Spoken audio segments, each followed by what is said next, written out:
momento en que su representada es víctima y querellante en la causa de FACTOP, que la empresa Consultoría y Gestión efectivamente tiene clientes aportados a la investigación, que la referida empresa es llevada en su contabilidad por Jorge Pérez, quien además llevaba la contabilidad de Villalobos y de sus clientes, que los vehículos adquiridos lo fueron bajo la modalidad de compra inteligente, que los inmuebles los fueron adquiridos a crédito y que confió cheques a FACTOP que luego eran respaldados en sus fondos, normalizando dicha conducta, obteniéndose sin su consentimiento talonarios de cheques para ser llenados por FACTOP.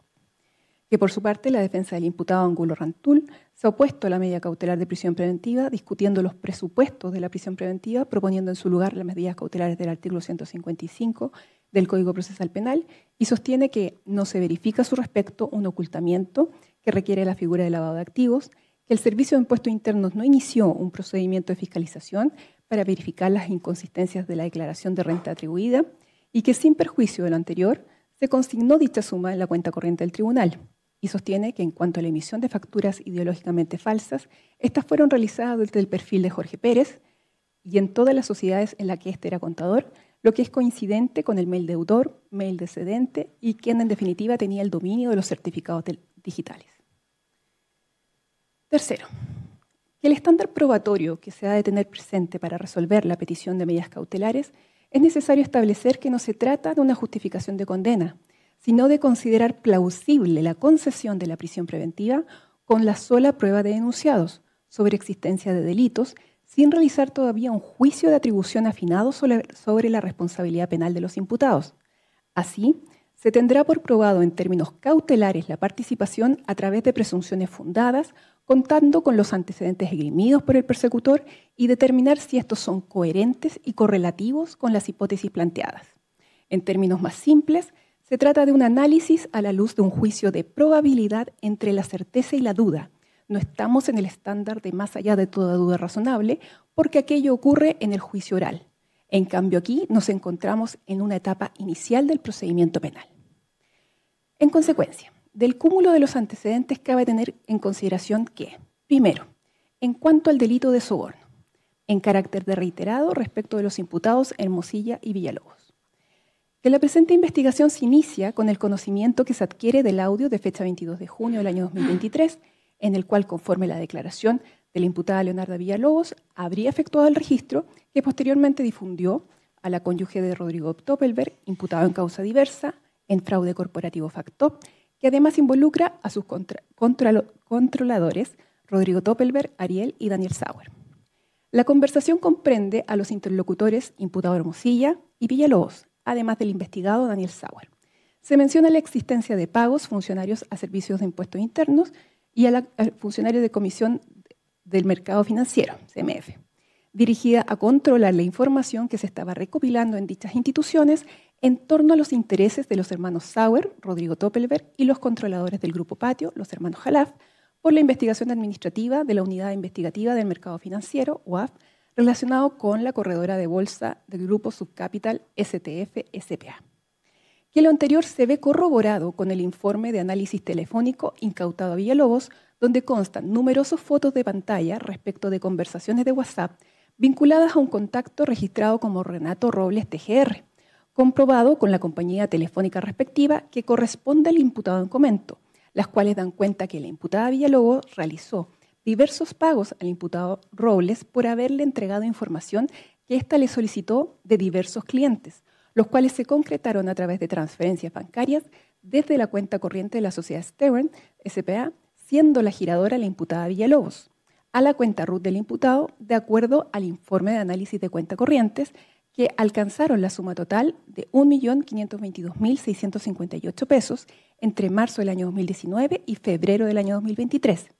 Que cada uno de estos pagos tiene correlación no solo con imágenes de las conversaciones referidas, sino que además se condicen con imágenes de la consulta del sistema de Internet de la TGR que corresponde al RUT del usuario Renato Robles, que todo lo anterior se conecta con la declaración del imputado Robles, el cual además se menciona en diversas oportunidades, la derivó con el abogado que llevara las causas, le compartía información en el ámbito de las facultades que podía obtener, le efectuaba recomendaciones y Villalobos le efectuó peticiones en torno a FACTOP que no realizó porque no estaba dentro de sus facultades, añadiendo que terceros también le efectuaron consultas por encargo de María Leonarda. Luego, Renato Robles realizó accesos a los sistemas de TGR, obteniendo información y antecedentes de Asesorías e Inversiones ART S.p.A., Asesoría de Negocios Comerciales S.p.A., Comercial Textil Cico Limitada, Factop S.p.A., Importadora y Exportadora Hertex Limitada e Inversiones DATS Limitada, infringiendo con ello los deberes específicos de su cargo de confidencialidad conforme al artículo 19, letra C, del decreto con fuerza de ley número 1, Estatuto Orgánico del Servicio de Tesorerías y la circular normativa de la TGR número 287 del año 2020 y la circular normativa 292 del año 2020. Y el deber de reserva contenía los artículos 30 y 35 del Código Tributario. Que lo anterior se ve ratificado con la declaración de Pablo Rocha, quien entregó sobres con dinero tanto conforme a su declaración a Patricio Mejías y a Renato Robles. Que el informe de análisis de cuentas corrientes y el informe de WhatsApp entre Villalobos y Mejías de 26 de marzo del año 2023 dan cuenta que de las diversas solicitudes de información que realizó Villalobos desde principio del año 2023 a Patricio Mejías, funcionario público del Servicio de Impuestos Internos, solicitando información estratégica y privilegiada respecto a sociedades de los hermanos Sauer, Rodrigo Toppelberg y la propia Villalobos, consistente en referir observaciones y anotaciones de los sistemas, revisar los libros de venta, pagar tributos, autorizar la emisión de facturas, entre otros. Constando en este sentido los accesos que se verificaron en los sistemas del Servicio de Impuestos Internos respecto de las sociedades y personas jurídicas vinculados a los hermanos Sauer y Toppelberg, a cambio de un beneficio económico. Y en cuanto a la participación de Hermosilla, conforme al registro de audio ya referido, sabiendo de los pagos de Villalobos, insistió Sauer para que continuara proporcionando fondos destinados a sobornos para funcionarios públicos, siendo específico, sugiriendo la creación de una caja negra y la inclusión de los hermanos Antonio y Álvaro Jalab, cuyas empresas se beneficiaron con la emisión de los documentos falsos. El objetivo era reunir dinero para pagar coimas a funcionarios, verificándose en este sentido los sobornos a Mejías, conforme dan cuenta el informe de análisis de cuentas corrientes de la sociedad Stewart Asesorías S.p.A. Así, Patricio Mejías, entre otros, tuvo acceso al sistema de renta en línea para revisar las declaraciones de renta y sus rectificaciones respecto de Factop S.p.A., Inversiones Guayasamín, Asesorías e Inversiones Manada, y procedió a anular en el sistema 4 anotaciones respecto a los contribuyentes Asesorías e Inversiones Manada, Inversiones RAE y Asesorías y Negocios Comerciales S.p.A. Además, por la mencionada información recibió abonos en su cuenta bancaria y personal por realizar consultas a la empresa comercializadora Las Brujas e Inversiones RAE. Que lo anterior se ve ratificado con la declaración de Patricio Mejías en cuanto a haber efectuado actos con infracción a los deberes de su cargo, en específico el deber de reserva contenido en el inciso segundo, artículo 35 del Código Tributario y la circular número 35 del director del Servicio de Impuestos Internos de 4 de agosto del año 2022. Se puede inferir que las acciones de Villalobos constituyen el delito de soborno previsto y sancionado en el inciso cuarto del artículo 250 del Código Penal en grado de desarrollo consumado, tratándose del beneficio dado, ofrecido y consentido en relación con las acciones u omisiones señaladas del artículo 248 bis en relación con el 15 número 1 del Código Penal, y que respecto de Hermosillo Osorio se configura el mencionado delito en relación a lo dispuesto en el artículo 15 número 2 del Código Penal en cuanto a los pagos realizados al funcionario de Servicio de Impuestos Internos con posterioridad a los audios del 22 de junio del año 2023. 2. En cuanto al delito de lavado de activos. De acuerdo a los antecedentes latamente desarrollados por el Ministerio Público, los delitos base de los delitos de lavado de activos se encuentran relacionados con la causa RIT 4866-2023, en relación a los delitos de invasión al giro bancario, el artículo 39, inciso sexto de la Ley General de Banco, por usurpar el giro bancario, dado que Factop, a través de diversas personas jurídicas, ofrecía rentabilidades periódicas a cambio de una inversión, las que nunca se llevaron a efecto, lo que consistía en definitiva en una estafa, que en realidad la empresa era una prestamista con una fachada de factoring, toda vez que los documentos mercantiles eran ideológicamente falsos y no involucran ningún servicio subyacente a las mismas, originando además la infracción a la Ley de Mercado de Valores en sus letras A y E del artículo 59 respecto del flujo de información remitida por la corredora de bolsa STF que debía proporcionar los índices patrimoniales de liquidez y solvencia, cuestión que se disfrazó en base a documentación falsa, lo que originó la suspensión de marzo del año 2023, que además de constituir infracciones administrativas, constituyen también delitos económicos. En este aspecto, los encausados entregaron primeramente cheques que en el supuesto en que estos fueran dirigidos únicamente a ser respaldados con dineros provenientes de factor SPA, su labor primaria resulta dirigida a crear la imagen de rentabilidad de las inversiones de la mencionada empresa, vinculándose de esta manera en la puesta en escena para atraer más inversionistas al supuesto fondo de inversión, bajo la promesa de una rentabilidad y generando los fondos dirigidos a solventar lo que fue la deuda financiera de los hermanos Halaf y el grupo cercano a los hermanos Sauer con el sistema financiero, lo que llevó a la transacción de documentos financieros, facturas ideológicamente falsas, perjudicando en definitiva fondos de inversión, Puerto X y Empresa Factoring, entre otras. De acuerdo con los antecedentes consistentes en el informe de análisis de cuentas corrientes respecto de los imputados, testimonios y evidencia, aun cuando no se encuentren aún contrarrestados con las pericias de las defensas respecto de las cuentas corrientes de los imputados y de la persona jurídica Stern, prueba que deberá rendirse por suerte durante el curso de la investigación, teniendo en consideración que el legislador castiga las conductas punibles del blanqueo tanto al que de cualquier forma oculte, disimule el origen ilícito de determinados bienes, a sabiendas que provienen directo o indirectamente de los delitos que menciona. Además, el que adquiera, posea, tenga o use los referidos bienes con ánimo de lucro cuando al momento de recibirlos ha conocido su origen ilícito. Y teniendo en cuenta que los investigados respaldan las labores de la empresa Factop desde su posición de inversionista, abogado, asesor y en sus diversas posiciones que ocuparon cada uno de los interpelados, generando esta documentación ideológicamente falsa y recibiendo además depósitos provenientes de estos fondos ilícitos, recibiendo además como contraprestación líneas de créditos de Facto SPA, STF y otras, generada a partir de recursos originados en la facturación ideológicamente falsa de dichas empresas, resulta configurado el delito de lavado de activos y el desconocimiento que se alega por las múltiples defensas en este estado procesal no resulta creíble en torno a la multiplicidad de antecedentes que sirven para justificar la tesis de la acusación. 3. En cuanto al delito tributario, se estima también justificada la participación del delito previsto en el artículo 97, número 4, inciso primero del Código Tributario, en calidad de autor respecto de cada imputado y en delito reiterado, en el caso de Hermosilla, con los antecedentes recopilados por el Servicio de Impuestos Internos.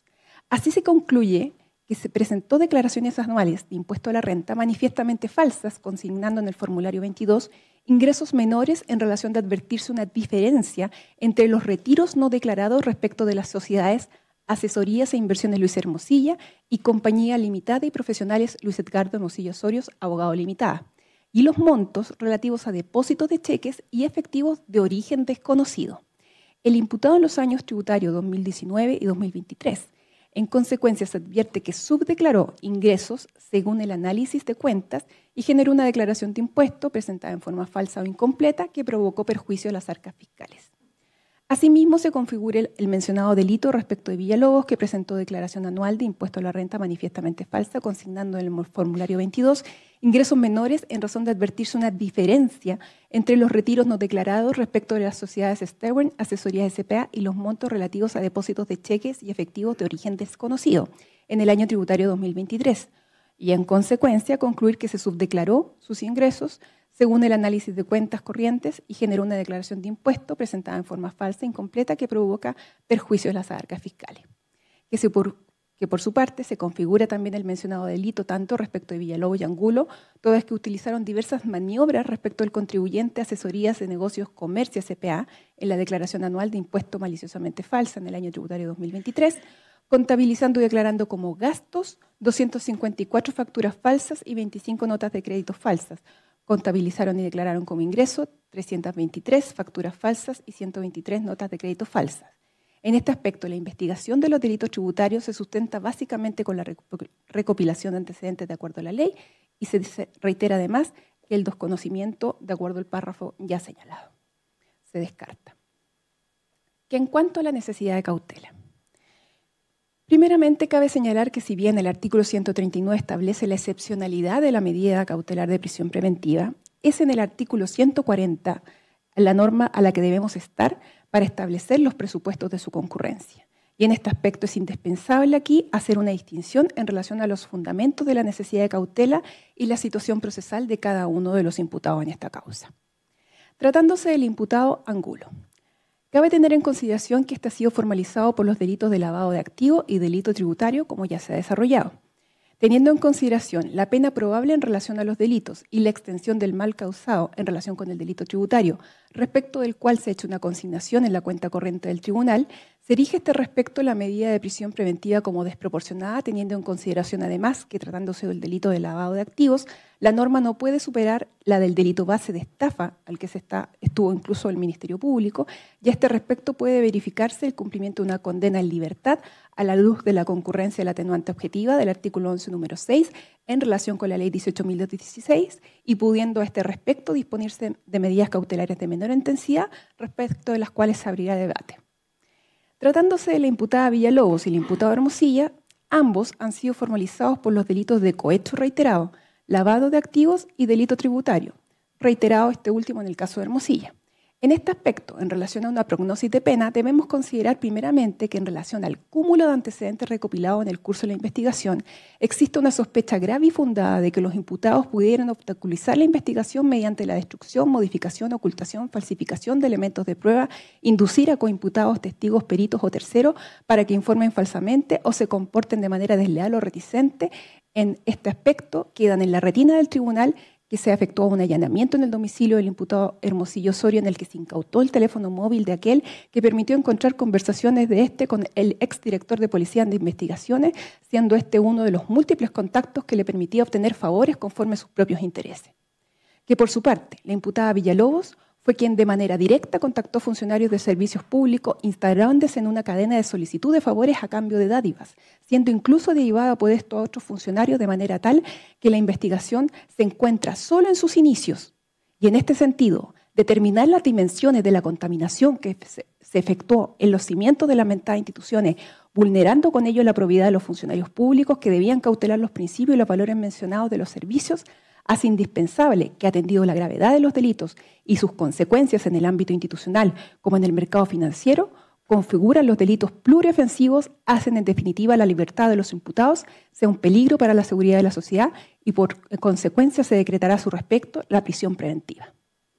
En cuanto al lugar de cumplimiento de la condena, tal como lo ha observado la defensa, es el Centro Penitenciario Femenino el único establecimiento que el día de hoy, por lo menos de acuerdo a la información que maneja este magistrado, es el habilitado para recibir a su representada, sin perjuicio de lo cual se pedirá informe a Gendarmería para los efectos de habilitar el establecimiento Llaver, que es el que se acostumbra a establecer para los efectos de cumplimiento de penas, más bien, para los efectos de las medidas cautelares en relación a delitos económicos, y se pedirá en definitiva el informe a Gendarmería para ver si se dan las condiciones para aquello y se fijará una audiencia de traslado, que es lo que se acostumbra a hacer por parte de este tribunal. Se dispondrá el oficio respectivo.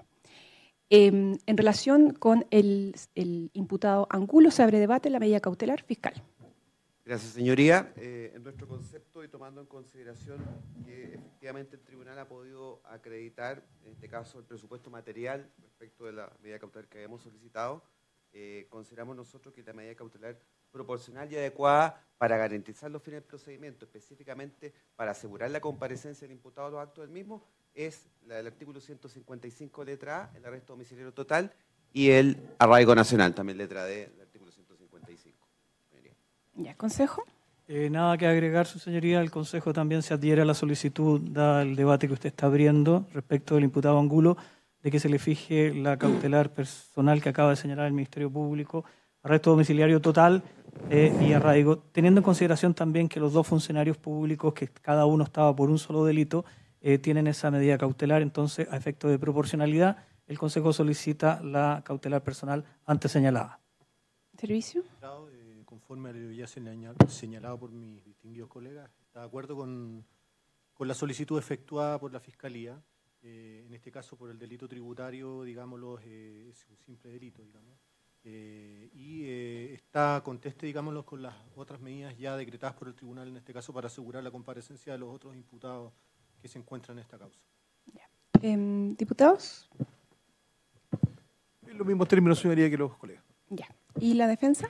Su señoría, la defensa va a pedir que sea en este caso determinada una forma distinta de la del artículo 155 en la modalidad total. ¿Ello por qué? El tribunal ya tiene antecedentes respecto de mi representado, va a quedar a cargo de su familia completamente. Es necesario para toda persona el tener el hábito de pagar sus cuentas y tener alguna forma de trabajo que permita la alimentación de su familia. En este caso se ha determinado la prisión preventiva respecto a su cónyuge, quien ejercía la profesión de abogado, y evidentemente mi representado necesitará de una u otra manera solventar los gastos que significará la mantención de su núcleo familiar.